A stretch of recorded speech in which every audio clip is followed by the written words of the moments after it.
hermanos? ¿Cómo están? Bienvenidos nuevamente a su programa Catequesis Viviente. Está con ustedes su hermano Roquel Cárdenas. Para mí es un verdadero privilegio estar nuevamente aquí en FeTV, el canal de la misericordia, comentando el Catecismo de la Iglesia Católica. Como ustedes saben, estamos comentando el aspecto que habla de nuestro Señor Jesucristo. En esta ocasión vamos a hablar acerca de los misterios de la infancia de Cristo.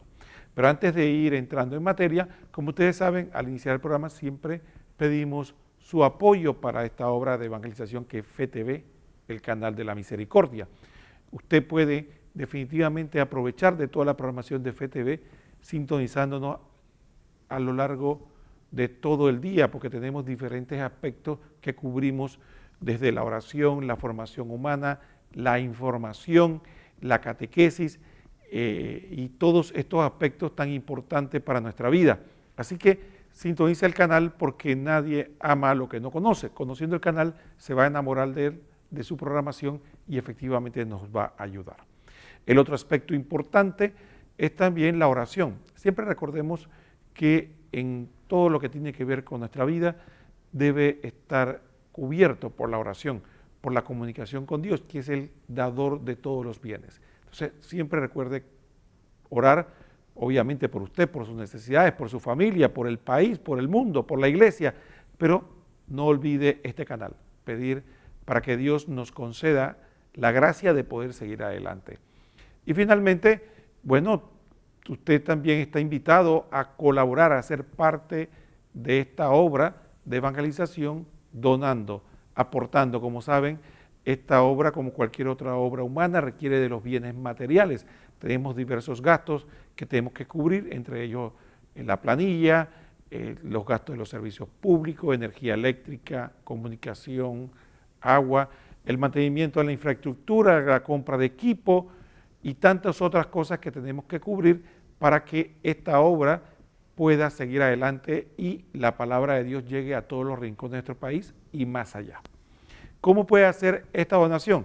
Bueno, puede usar las tarjetas Visa, Clave o Mastercard o también el efectivo, como todos saben, a través del Banco Nacional, que tiene sucursales a lo largo y ancho del país, y sobre todo en las cabeceras de provincia, el Global Bank y también el Banco General. Puede hacerlo presencialmente o a través de la banca en línea. También finalmente tenemos una aplicación que es muy usada, que es la del Banco General, que se llama Yapi, que usa el celular y a través de ella usted puede donar a FeTV. ¿Cómo lo hace? Simplemente busque en el directorio, no en el número de celular, sino en el directorio Yapi, el nombre FeTV 05. Ahí va a encontrar nuestra dirección de Yapi y podrá usted donar lo que su corazón le dicte. Recuerde que no se prive de hacer un aporte pensando que es muy poco, porque muchos aportes pequeños hacen un gran aporte que nos va a ayudar muchísimo a poder continuar con esta labor. Muy bien, dicho esto, vamos a hablar de los misterios de la infancia de Cristo. En este programa eso es lo que vamos a abordar y el catecismo divide estos misterios de la infancia de Cristo en 4 muy concretos. El primero habla de la circuncisión, el segundo de la presentación de Jesús en el templo, el tercero habla de la epifanía o la llegada de los magos de Oriente y el cuarto y último habla de la huida a Egipto. Cada uno de estos tienen aspectos significativos y los evangelios los recogen como una forma de enseñanza para nosotros. Recordemos que cada aspecto de la vida de Cristo es una verdadera escuela para nuestra vida, en nuestra vida natural y sobrenatural, para aprender cómo estar unidos a Dios. Así que estos son los aspectos que vamos a cubrir en el programa del día de hoy y sin más preámbulo vamos a pedirle al señor director que por favor nos ponga el primer numeral que habla de la circuncisión. Aquí estamos en el numeral 537 y dice así, 527, perdón, y dice así el catecismo. La circuncisión de Jesús al 8º día de su nacimiento, Lucas 2:21, es señal de su inserción en la descendencia de Abraham, en el pueblo de la alianza, de su sometimiento a la ley, Gálatas 4:4, y de su consagración al culto de Israel, en el que participará toda su vida. Este signo prefigura la circuncisión en Cristo, que es el bautismo. Colosenses 2, del 11 al 13. Bueno, para hablar de la circuncisión tenemos que remitirnos a el padre Abraham. Recordemos que nuestro Señor hace un pacto con Abraham y que ese pacto dice que Abraham será padre de una generación, de una descendencia como las estrellas del mar, como las estrellas del cielo, y las arenas del mar. A partir de ahí, de esa descendencia va a surgir la salvación para toda la humanidad. Y este pacto que Dios realiza con Abraham va a tener un sello distintivo, es decir, los hijos de la promesa van a tener un sello en su carne, como dice, y ese sello en su carne era la circuncisión, que no era más que cortar el prepucio del pene de los hijos varones de esa descendencia de Abraham. Entonces, eso es lo que se llama la circuncisión. Fundamentalmente, la circuncisión era el signo visible de que eran hijos de Israel y que eran, por lo tanto, acreedores de la promesa que Dios hizo a Abraham y parte de lo que llamamos nosotros el pueblo elegido. Así que la circuncisión se practica desde Abraham como un signo del pacto que estableció. A partir de ahí el pueblo elegido la practica de manera continuada, sin embargo, no es hasta Moisés que forma parte, diríamos, lo que llamamos nosotros la ley. Y a partir de ahí era obligatorio para todos los padres que su hijo varón fuera a recibir este signo, y lo establecen ya que al octavo día de manera definitiva se recibiera este acto que lo hacía parte del pueblo de Israel. Entonces sí, era un signo en la carne que te hacía parte de la promesa y del pueblo de Israel. Entonces Jesús efectivamente al recibir esto, a querer pasar por esto, entonces se identifica plenamente con su pueblo, con el pueblo elegido. Es parte del pueblo de Israel y también decide someterse a la ley. Por eso citan Gálatas 4:4, que nos dicen que Jesucristo decide someterse, nacido de mujer y nacido bajo la ley. Entonces también hay expresiones que aparecen en las cartas de Pablo cuando dicen que Jesucristo era hebreo según la carne, para decir que en su humanidad, efectivamente, en su divinidad es el dador y creador de todo, y todo es de él, y él es parte de todo. Sin embargo, como hombre, entonces es parte del pueblo de Israel. Entonces, el otro aspecto que es lo que el catecismo cita y que nos habla en Colosenses, sobre el bautismo en Colosenses 2, del 11 al 13, nos plantea efectivamente que entonces Jesús, este gesto de la circuncisión, viene a prefigurar la circuncisión en Cristo. ¿Qué es la circuncisión en Cristo? Es un nombre que utiliza San Pablo y aparece en la cita de Colosenses 2, del 11 al 13, para hablar del bautismo. Entonces, a partir de ahí, Pablo enseña que ya una vez se da la nueva alianza en el nuevo pueblo, que es la iglesia, ya para pertenecer al nuevo pueblo, para ser parte de la promesa, para hacerse acreedor en los frutos de la redención de Cristo y por lo tanto convertirnos en hijos adoptivos de Dios en Cristo Jesús, nosotros lo hacemos a través de ¿qué? El bautismo. Pues San Pablo dice que ya la circuncisión antigua pasó, sino que ahora nosotros tenemos una circuncisión en Cristo. Entonces, esa circuncisión en Cristo fundamentalmente dice que es, San Pablo lo escribe, busquen el texto de Colosenses, habla de una circuncisión no quirúrgica, es decir, que no tenía una consecuencia física, no había un corte, no había una cirugía, una cicatriz, sino que era una circuncisión en el Espíritu. A través del agua recibimos nosotros el don del Espíritu Santo, como dice San Pablo, efectivamente, y nos plantea que es a través del agua que nosotros vamos a recibir. Sumergidos en el agua, vamos a recibir el don de Dios, el don del Espíritu Santo. De hecho, hay otras expresiones en las cartas de Pablo donde se habla de la circuncisión del corazón, para también dar a entender de que la pertenencia a Dios ya pertenece a un aspecto más de nuestra humanidad intelectual. Es decir, el corazón, recordemos que no quería decir necesariamente una operación de corazón abierto, la circuncisión, sino se refería fundamentalmente a ese simbolismo de que el corazón era la forma como en la Biblia se hablaba de nuestra inteligencia y voluntad.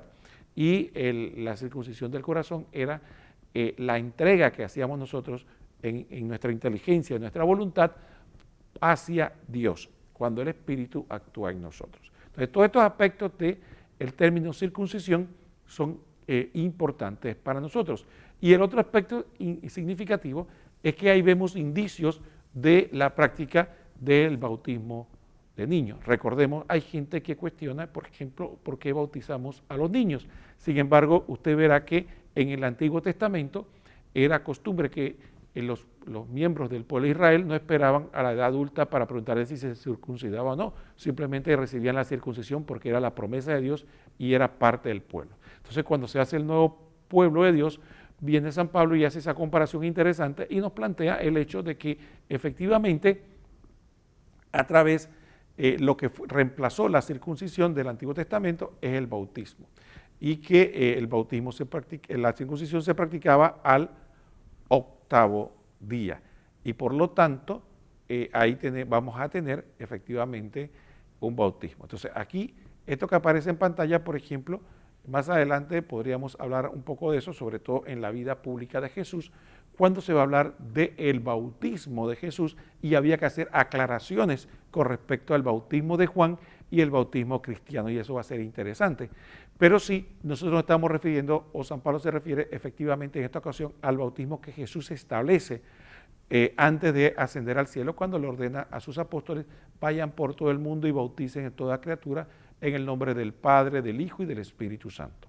Entonces, ese acto que es el bautismo, que también San Pedro invita al pueblo arrepentido por su predicación en Pentecostés, su primer discurso, le dice: ¿qué tenemos que hacer, hermano? Dice: reciban el bautismo para que reciban el perdón de los pecados y se hagan acreedor a la promesa. Entonces, de esta manera vemos que la circuncisión es una prefiguración, es decir, es un acto que ya nos llamaba a lo que sería definitivamente el bautismo, y por lo tanto, si la circuncisión se hacía para los niños, San Pablo hace esa comparación, también era porque era una práctica común. Cuando había conversiones, obviamente, de los adultos, si había niños, también iban a ser partes de la promesa. Entonces, también aquí nos muestra un poco la mentalidad bíblica que del Antiguo y del Nuevo Testamento, lo que llamamos nosotros la tradición, cómo se hacen las cosas. Por eso es totalmente extemporáneo aquellas visiones que tratan de decir que la promesa de Dios a través del bautismo es a esperar la adultez, cosa que es totalmente fuera de la tradición bíblica, tanto del Antiguo como del Nuevo Testamento, sino que si hay algo bueno hay que darlo ya, no hay que esperarlo, igual que no esperamos darle cualquier beneficio que pongamos a nuestros hijos por el tema de la edad, sino que más que todo se lo damos de inmediato, y qué más que el don de Dios se lo damos de inmediato. Así que ahí esta parte interesante que me he explayado un poco, porque es interesante la circuncisión como signo visible del pacto de la antigua alianza entre Abraham y su pueblo, y después entre la ley y los hijos de Israel, dado en la ley, y finalmente lo que nosotros tenemos en el bautismo. Cristo inicia permitiendo que sea circuncidado y después lo transmite a nosotros. Muy bien, ya se nos acabó el tiempo para este bloque. Vamos a hacer la primera pausa y después continuamos con este interesante tema.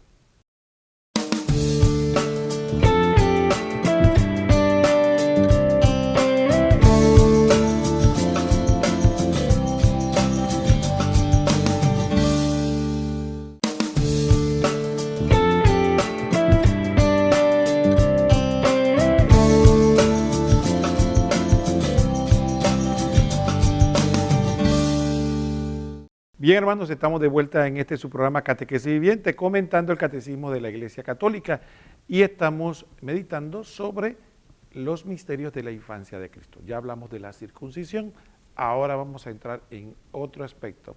En el orden que está en el Catecismo, ahora entraríamos en la Epifanía, o lo que nosotros hablamos de la visita de los magos orientes, que en algunos lados lo celebran el 6 de enero y en otras partes como Panamá, por orden de la conferencia episcopal, se celebra al domingo siguiente, más cercano al 6 de enero.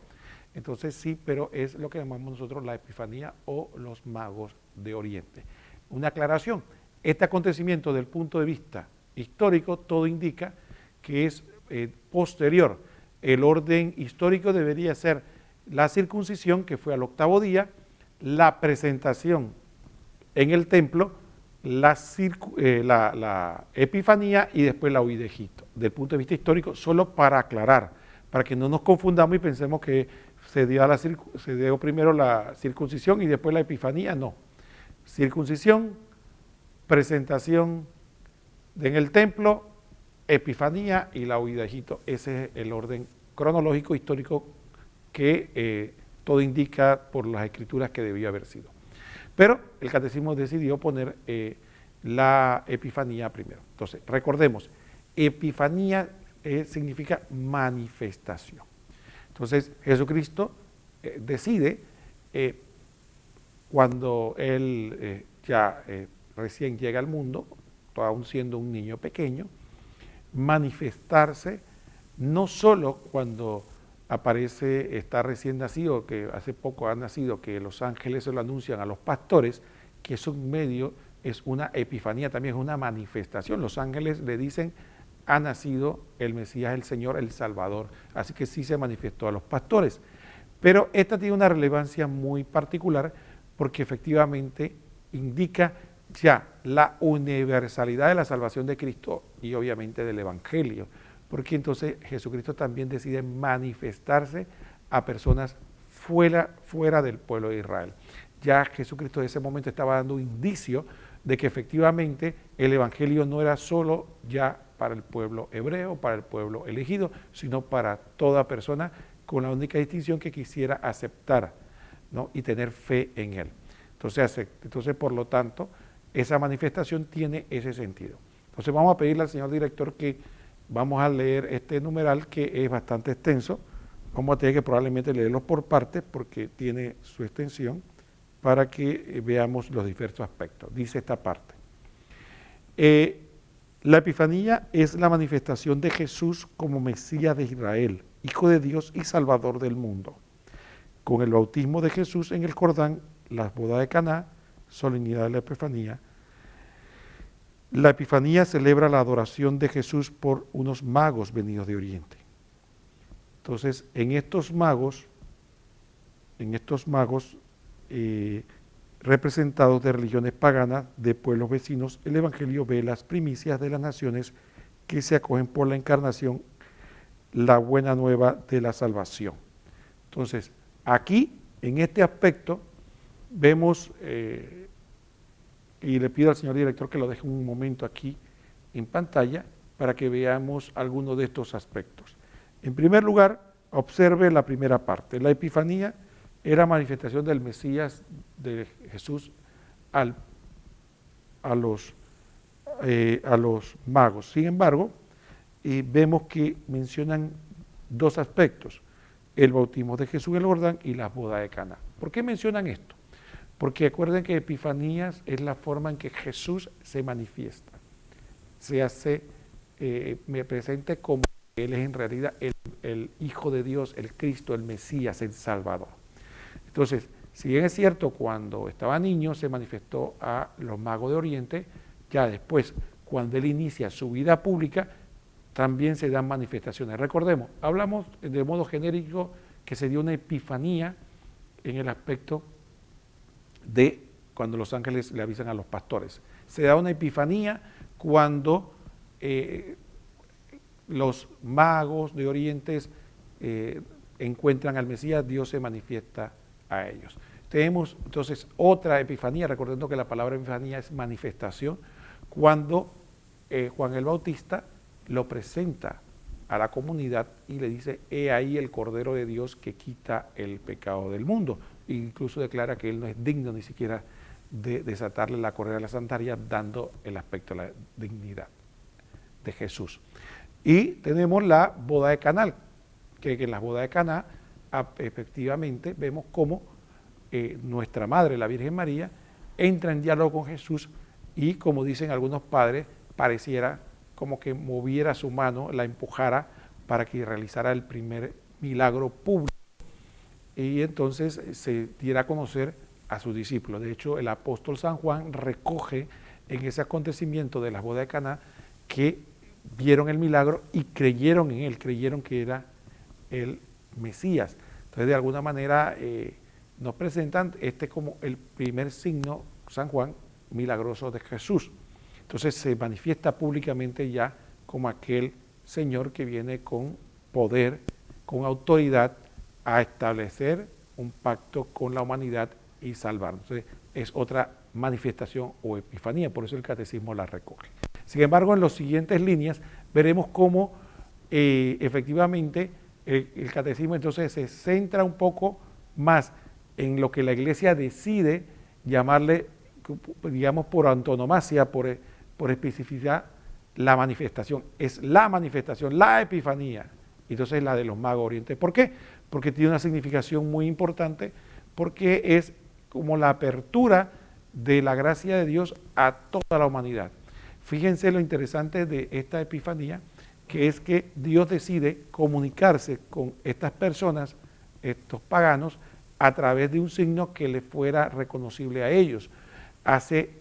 Realiza un signo en el cielo que ellos estudiaban y les da connotaciones muy particulares en el sentido de que aparecía, desaparecía, se movía, entonces era extremadamente sobresaliente por el resto de los astros y aparece de manera repentina, y eso lo interpretaron ellos como un aviso de que algo extraordinario estaba pasando. Entonces ellos simplemente salieron de camino y la estrella lo iba guiando. Entonces la estrella efectivamente los fue llevando hasta que llegaron a Jerusalén, y en Jerusalén es que se encuentra con Herodes y preguntan. Y a partir de ahí, después, cuando Herodes le comunica que las profecías decían, o a través de sus sabios, que era en Belén que debería haber nacido, entonces él se van hacia allá y encuentran al niño y su madre. Y si ustedes ven algunas traducciones, habla de que estaban en su casa, no hablan de ningún pesebre, porque algunas personas cometen el error de pensar de que lo que aparece en Hollywood es lo que pasó, de que los magos llegaron, los pastores estaban ahí y de repente ahí mismo llegaron los magos con Jesús recién nacido. Y lo más probable es que no ocurriera así, porque la estrella dice claramente que apareció cuando él nació, no fue antes. Entonces ellos hicieron un viaje largo y por los medios que había de comunicación y además los medios de transporte tuvieron que tomar. Entonces lo que se especula o es lo que más sentido tiene es que posiblemente demoraron de 1 a 2 años, yo creo más prácticamente 2 años en llegar. Por eso Herodes, cuando le interroga y le dice cuánto tiempo tomó esto, de cuándo vieron la estrella, el camino y todo lo demás, por eso que él calculó que los niños menores de 2 años, en ese rango debería estar el supuesto o nuevo Mesías que él quería acabar. Entonces sí, la epifanía es esa manifestación y esa comunicación que Dios hace a través de un lenguaje entendible, incluso para los paganos, para que se encontraran con el Hijo de Dios. Vamos al otro aspecto, el otro parte del numeral, señor director, para que terminemos esto. Dice así la otra parte del numeral de la epifanía. Dice la llegada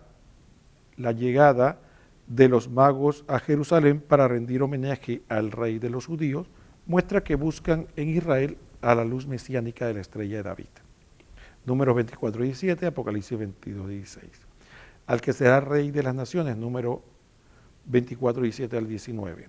Su venida significa que los gentiles no pueden descubrir a Jesús y adorarle como Hijo de Dios y Salvador del mundo, sino volviéndose hacia los judíos. Juan 4, 22. y recibiendo de ellos su promesa mesiánica tal como está contenida en el Antiguo Testamento. La Epifanía manifiesta que la multitud de los gentiles entre la familia de los patriarcas y adquiere la israelítica dignidad, la dignidad israelítica, vigilia de oración. Entonces, aquí vemos que en este aspecto rico en contenido, que no tenemos suficiente tiempo para desgranarlo, quisiera destacar 3 aspectos muy concretos. En primer lugar, recordemos que la manifestación hace de que efectivamente ellos entren en contacto con la salvación a través del Hijo de Dios. El segundo aspecto importante que tenemos que vislumbrar está en el hecho de que la salvación viene de Israel, de hecho, por eso los magos tienen que informarse de las profecías de Israel. Y esto nos presenta algo importante para nosotros.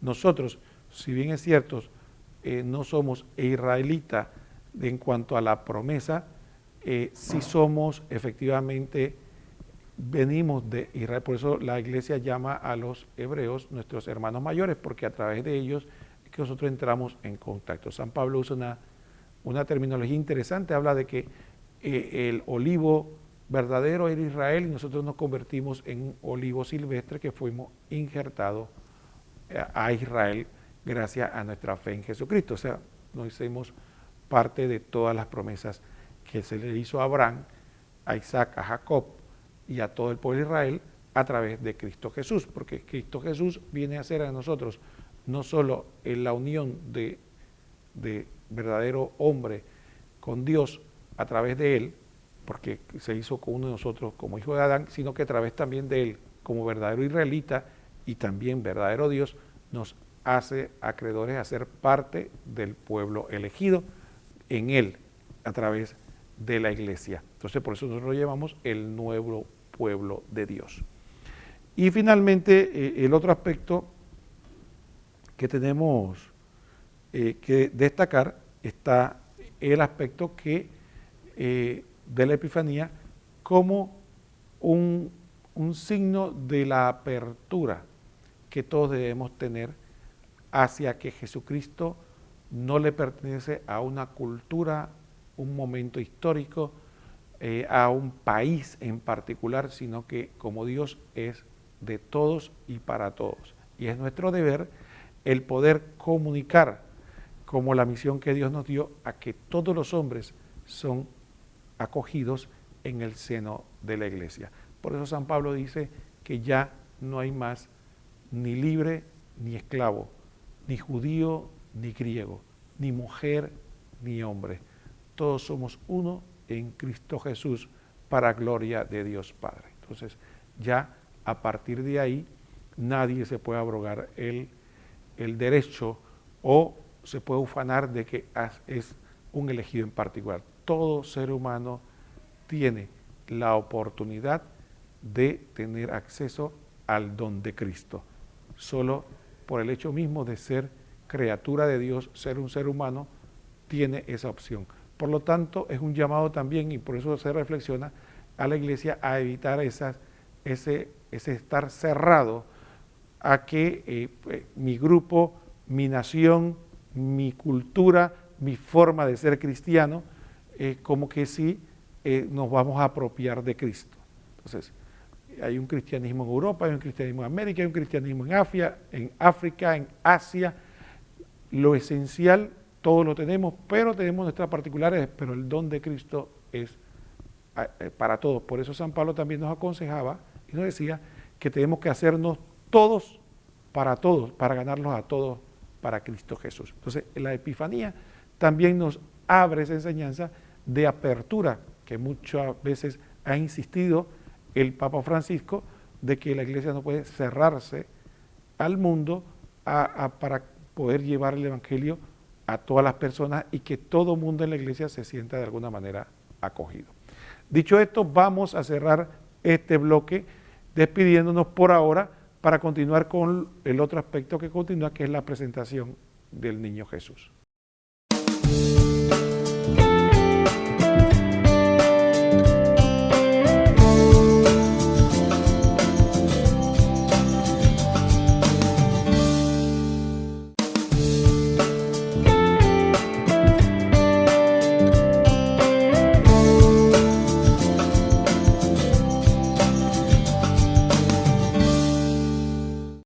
Muy bien, hermanos, estamos aquí en el tercer bloque de este programa Catequesis Viviente, comentando el Catecismo de la Iglesia Católica.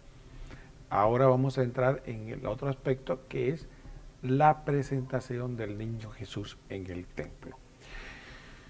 Para tratar de explicar, ¿no?, para que no quede esto como a veces uno habla por pedazos, entonces para las personas, en beneficio, porque sabemos que en FETV muchos de nuestros fetevidentes son personas muy formadas y que efectivamente no necesitan esta explicación, pero en aras de algunas otras personas que tal vez están empezando o que no tienen este conocimiento, vamos a tratar de hacer una explicación. Cuando en Israel, ¿no?, nace un niño, se daba una situación de acuerdo a la ley, a la antigua ley. Uno era efectivamente que al octavo día el niño estaba efectivamente, lo hacían parte del pueblo de Israel, lo llevaban, le ponían un nombre, ¿no?, le ponían el nombre. Durante la circuncisión se hacía la circuncisión quirúrgica, que como expliqué era básicamente a los hijos varones cortarle parte del prepucio del pene, y entonces ahí, a partir de ahí, entonces con este rito se convertía en parte del pueblo de Israel por promesa divina. Se le ponía un nombre, pero habían dos situaciones. Había una donde había que ofrecerle, ¿no?, presentarle a Dios este nuevo hijo, y también eso coincidía de alguna manera en la que la mujer, por la ley mosaica, quedaba impura durante el periodo que era 40 días después de haber dado a luz. Esta impureza no significaba un pecado, no se trataba de un pecado personal, sino que era un término legal para decir, en pocas palabras, que la mujer tenía que mantenerse aislada, ¿no?, específicamente del marido sobre todo. Ese era el propósito. Tenía más connotaciones obviamente legales, religiosas, pero tenía más connotaciones que comprendimos después de salud. Por ejemplo, en la ley hebrea habían mandatos que tenía que para nosotros hoy día son comunes por asuntos de salud. Por ejemplo, ellos no iban después que venían del mercado de comprar, tenían por ley mosaica de lavarse las manos y hasta el codo para purificarse, decían ellos. Para nosotros diríamos asearnos. Por ejemplo, la mujer cuando tenía el periodo menstrual, que es algo natural en ellas, se declaraba impura, pero no porque fuera un pecado personal o que fuera impura frente a Dios. Era una forma de decir que el hombre no la podía tocar durante ese periodo. Eso se practicaba en la ley. Entonces, para aclarar que ese punto de impureza no era que se había dado algo que tuviera culpabilidad a la persona. Imagínense, una mujer quedaba impura por ahí a la luz, no es que quedaba en pecado, sino que eran medios que se utilizaban para que efectivamente se respetara, por ejemplo, el tiempo antes de que pueda cohabitar nuevamente con su esposo. Entonces, para declarar, como era un proceso legal, para declarar ese aspecto y se levantara esa impureza que era legal, entonces se iba al templo y se presentaba un sacrificio, que era un modo por el medio del cual se le daba gloria a Dios. Eso era un sacrificio que llamaban pacífico, un sacrificio que se ofrecía para la gloria de Dios. Y en esa época, ustedes verán que el texto habla de que se podía presentar una u otra cosa.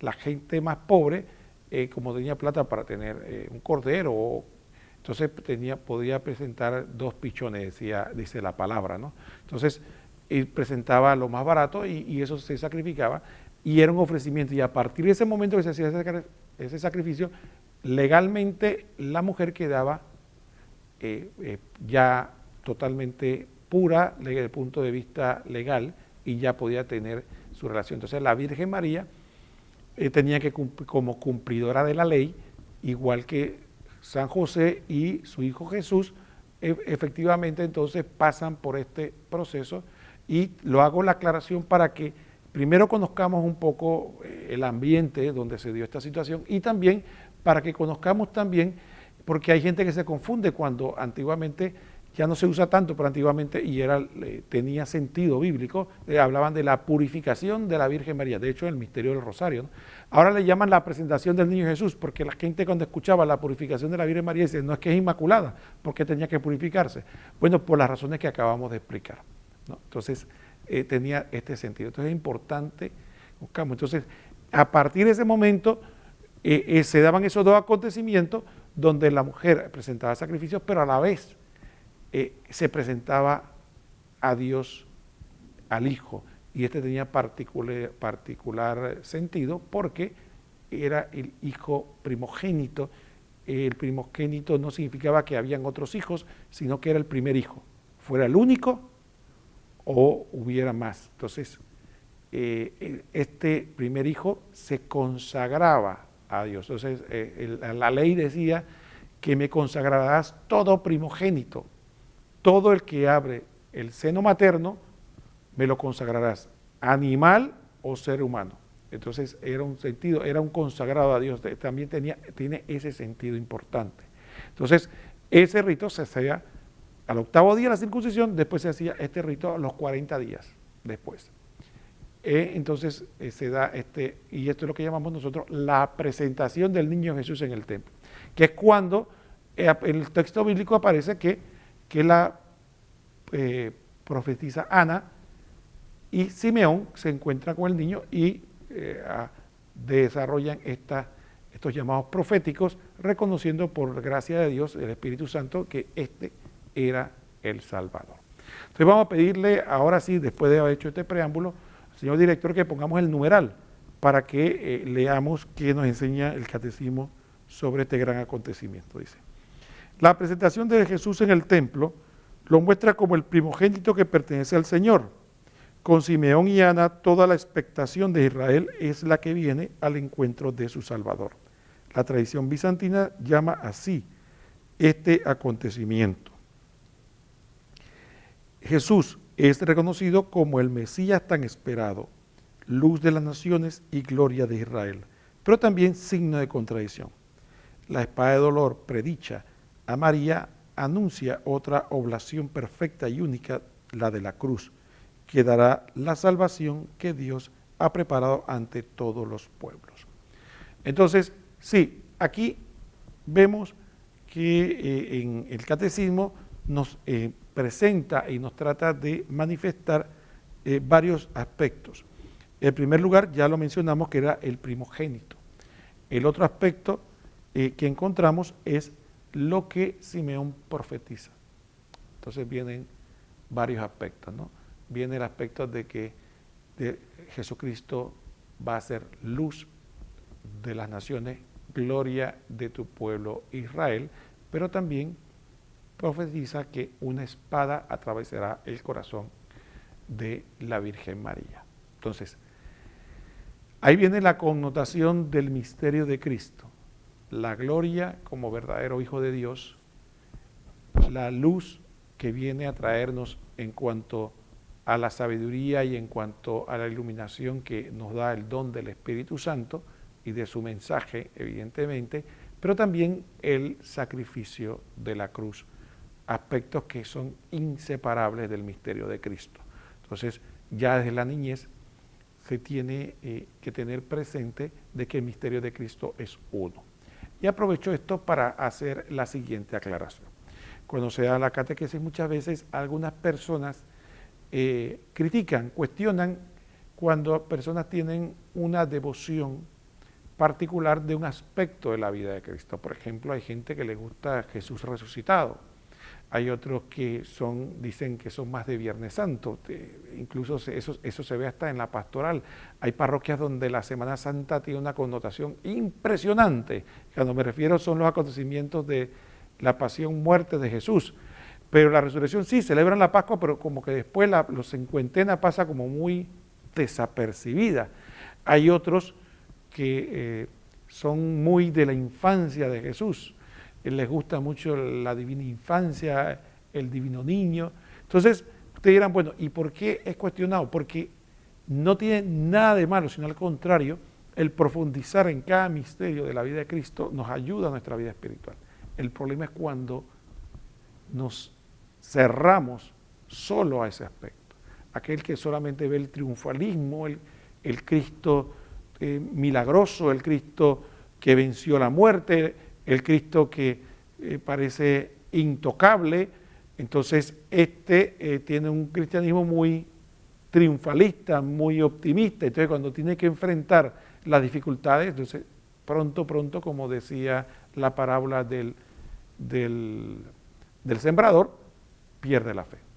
Aquel que solo ve el aspecto del Viernes Santo, del sacrificio de Cristo, entonces tiene un cristianismo muy lúgubre, oscuro, triste, melancólico, porque ve en la vida solo los aspectos de sacrificio, esfuerzo, y no ve la alegría del Evangelio, no ve el poder de Dios, no ve la providencia divina. Todo es, aquí estoy pasándola mal, pues, y viviendo una eterna cruz. Jesucristo no estuvo en la cruz toda su vida, Jesucristo estuvo en la cruz un momento de su vida. Entonces nuestra vida no es que es pura cruz, ¿no? Entonces todo el que ha vivido su fe sabe que Dios es bueno y Dios nos da momentos de prueba, pero también nos da momentos de gran alegría. Entonces nuestra vida no puede concentrarse en la oscuridad.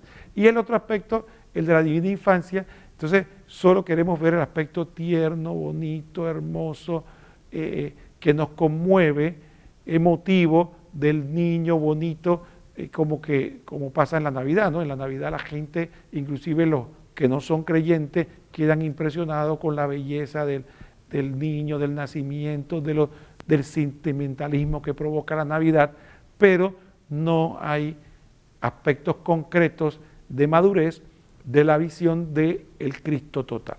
Entonces aquí tenemos que vislumbrar entonces que en este aspecto que nos habla el catecismo, nos habla de que tenemos que ver al Cristo total, al Cristo que es glorioso, poderoso, maravilloso, portentoso, impresionante, la gloria de Jesús. Tenemos el otro aspecto, el aspecto de la luz, la sabiduría, la enseñanza, la doctrina.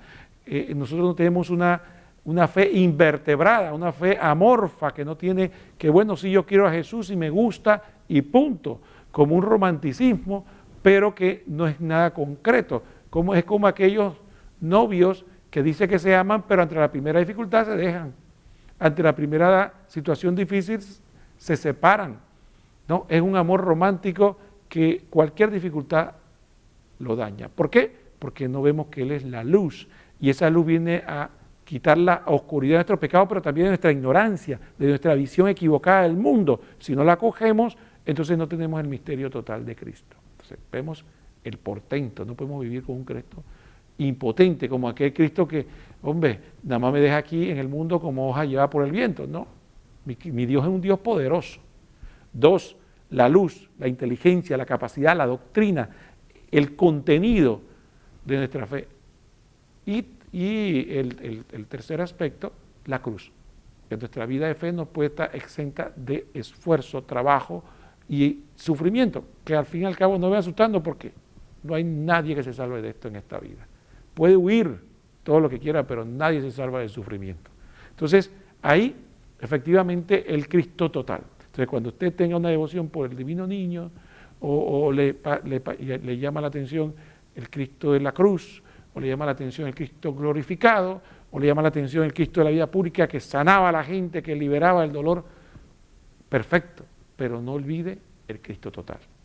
No empequeñezcamos. Entonces, por eso, un pequeño resumen que nos presenta en esta profecía de Simeón desde el inicio, entonces nos presenta a este Cristo total, que es tan importante que tengamos esa concepción para no dejarnos llevar. Usted solamente tiene que ver que muchas veces ese desequilibrio lo encontramos en las personas. Hay personas que cuando usted conoce, son personas comprometidas en la iglesia, pero tienen temperamento y un aspecto oscuro y lúgubre. O si no, tiene un aspecto malhumorado, pareciera que la vida le ha quitado algo, todo el tiempo es molesto. Es molesto porque va a la misa y las flores no están, molesto porque la vela se apagó, molesto porque fulano está vestido de tal manera, molesto porque la homilía no me gustó. Todo es molestia. O sea, ahí vemos un poco la espiritualidad, ¿no? La espiritualidad que uno va desarrollando que no ve el misterio total.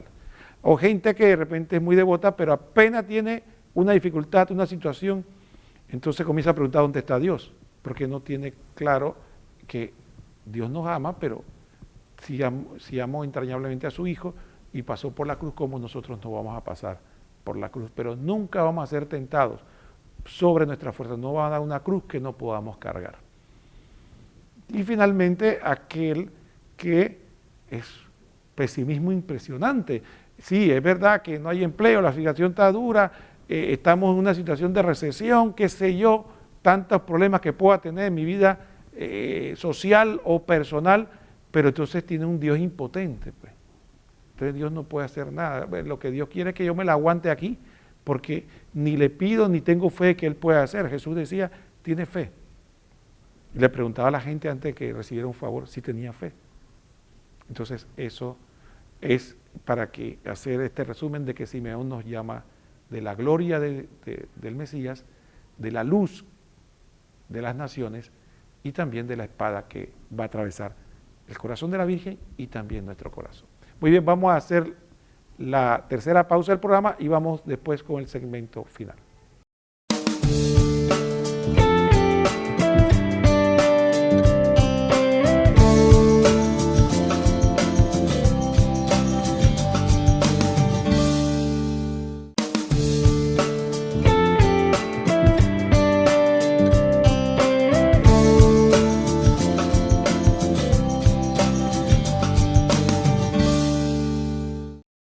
Muy bien, hermanos, vamos al bloque final, la despedida. Vamos a hablar rápidamente del último tema, que es la huida a Egipto. Vamos a pedirle al señor director que nos ponga rápidamente el numeral. Dice la huida a Egipto, numeral 530. La huida a Egipto y la matanza de los inocentes, Mateo 2 del 13 al 18, manifiesta la oposición de las tinieblas a la luz. Vino a su casa y los suyos no lo recibieron, Juan 1:11. Toda la vida de Cristo estará bajo el signo de la persecución. Los suyos comparten con él, Juan 15:20, su vuelta de Egipto, Mateo 2:15, recuerda el Éxodo, y presenta a Jesús como el libertador definitivo. Muy bien, yo quisiera centrarme en estos minutos, sobre todo porque en los dos últimos aspectos tienen mucha riqueza y se podría hablar mucho más de ello. Sin embargo, quisiera centrarme solamente en el aspecto de la contradicción. O sea, la matanza de los inocentes, de los santos inocentes que celebramos nosotros el 28 de diciembre y también, o conmemoramos el 28 de diciembre, dice el catecismo, manifiesta la oposición de las tinieblas a la luz. Vino a su casa y los suyos no la recibieron, pero generalmente nosotros cometemos un error. Nosotros no nos damos cuenta de que esa oscuridad que se resiste a Cristo muchas veces está en nuestro corazón. Entonces, sí, vemos la oscuridad afuera, Herodes, los fariseos, el imperio romano, o esta sociedad, decimos esta sociedad maltrecha que no quiere aceptar a Dios, pero lo que no queremos admitir que esa lucha de la luz y la oscuridad está primariamente en nuestro corazón. Y vino a los suyos, y vino a nosotros, a nuestro corazón, y nosotros no lo recibimos. Entonces, cuestionémonos, antes de estar cuestionando la oscuridad del otro, cuestionemos nuestra propia oscuridad. ¿Qué aspectos de nuestra vida están oscuros y por lo tanto rechazan la luz de Cristo? No quiero, yo me aferro a mis cosas, a mi pecado, a mi forma de ser, y cuando Cristo lo ilumina, entonces simplemente lo rechazo. Entonces esa batalla está en nuestro corazón. Y evidentemente también en el mundo. Vemos una sociedad cuyos valores aparentan decir que creen en Dios, que siguen a Cristo, pero es pura apariencia. Tan pronto el Evangelio exige algo más, inmediatamente decimos que no, eso no va conmigo, o algunos incluso más astutos dicen que es una mala interpretación de la palabra. Entonces sí, hay de todo para no aceptar. Los fariseos hacían eso, decían que Jesús no estaba interpretando correctamente la palabra y por lo tanto rechazaban todos los llamados a la conversión que les hizo de que no fueran sepulcros blanqueados, que no fueran hipócritas, que no tuvieran amor por el dinero, que no tuvieran doble vida. Sin embargo, eso decían ellos, este es un falso profeta, este no viene de acuerdo a Dios. Entonces sí, todos esos aspectos de la oscuridad que no aceptan a Cristo, primero en nuestro corazón, podría decir segundo en un círculo más pequeño en nuestra familia, tengamos cuidado, si Jesucristo es el Señor de nuestra familia, y finalmente en la sociedad en su conjunto, en la que muchas veces no aceptamos. Un ejemplo típico de esto lo podemos presentar en, por ejemplo, una festividad muy popular, la Navidad. Usted se da cuenta de la Navidad, ¿verdad? Piensa un momento cuántas personas no dicen que celebran Navidad, pero sin embargo no quieren hablar de Cristo, hablan de felices fiestas, pero quieren celebrar Navidad. Quieren el gozo y la alegría de la Navidad, pero no quieren a Cristo. Quieren celebrar el acontecimiento, pero no quieren convertirse de su mala vida, simplemente quieren vivir en una nube. Entonces algo parecido podemos caer nosotros. Así que tengamos cuidado, porque la lucha entre la luz y la tiniebla que se dio contra mataron a los niños inocentes, todavía se sigue dando en nuestro corazón, en nuestra familia y en la sociedad en general.